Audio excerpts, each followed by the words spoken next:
Kaduna, Katsina, Sokoto, Zamfara, 4 noms, 4 mots, 4 noms d'États situés au nord-ouest du Nigeria. 4 raisons de s'inquiéter pour l'avenir du mastodonte nigérian, puissance économique s'il en est, mais pays immense, démesuré, terre profonde où Boko Haram ne fait pas que sévir. Il crée ce que l'on appelle dans les écoles de commerce le back office, les activités économiques qui sont liées au terrorisme. Armes, munitions, petit calibre, gros calibre peut-être, à moins que vous ne cherchiez des treillis de combat. Au supermarché de la terreur, il ne manque rien. Pas même les banques, puisque le pays est un immense coffre-fort. Les groupes criminels volent, attaquent, détroussent.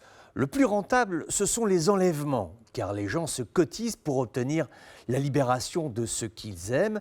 La solidarité familiale jouant, ils s'endettent, paient cash la liberté des leurs. Ces mêmes groupes qui ne s'encombrent pas de doxa théologico je ne sais quoi, font la police eux-mêmes. Celui qui refuse de payer la rançon, ou qui tarde à réunir les fonds, ou tout simplement qui a une tête qui ne revient pas, eh bien, il monte au ciel, vite fait, avec une balle dans la peau, et parfois même plusieurs balles dans la peau, ou même sans bras, ou même sans tête. Car au supermarché de l'horreur, il n'y a pas de limite. Quand nous parlons de groupes criminels, il ne faut pas imaginer de petites PME de bandits en guenilles, sorte de pistoleros à la dérive qui détroussent leurs prochains et s'en vont se cacher à toutes jambes dans les forêts tropicales. Non. Là, ce dont nous parlons, ce sont de grosses PME.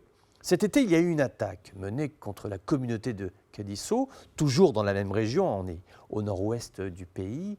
Quand les assaillants sont arrivés, ils étaient 200, imaginez, 200 motos avec des hommes juchés dessus, armés. C'est incroyable, réussir une opération de banditisme avec 200 motos et des hommes dessus qui ont tué une vingtaine de villageois. Quant au butin, on ne saura jamais, c'est toujours trop. Cette criminalité intéresse les groupes terroristes car ils peuvent puiser là des recrues. C'est une sorte de vivier d'hommes et d'adolescents à la dérive qui vendent leurs services aux plus offrants. Il existe donc un marché de l'emploi où Boko Haram vient faire ses courses.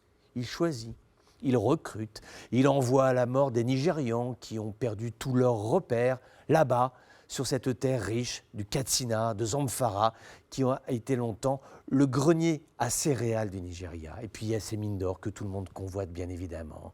Outre les activités criminelles, la sécurisation des transports de marchandises dans la région est aussi une activité qui est fortement lucrative. Les commerçants paient l'équivalent d'un impôt, d'une taxe, pour pouvoir travailler sans se faire égorger.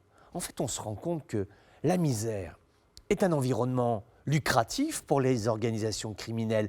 La pauvreté génère de la richesse, elle crée une économie de l'insuffisance. Ceux qui en sont les brigands, les criminels radicaux, sont issus de ce terreau miséreux. Ils y sont nés, ils connaissent, ils en sont les rebuts. Le drame, c'est que la misère fabrique de la misère. Les hommes riches là-bas, eux aussi, sont des hommes miséreux.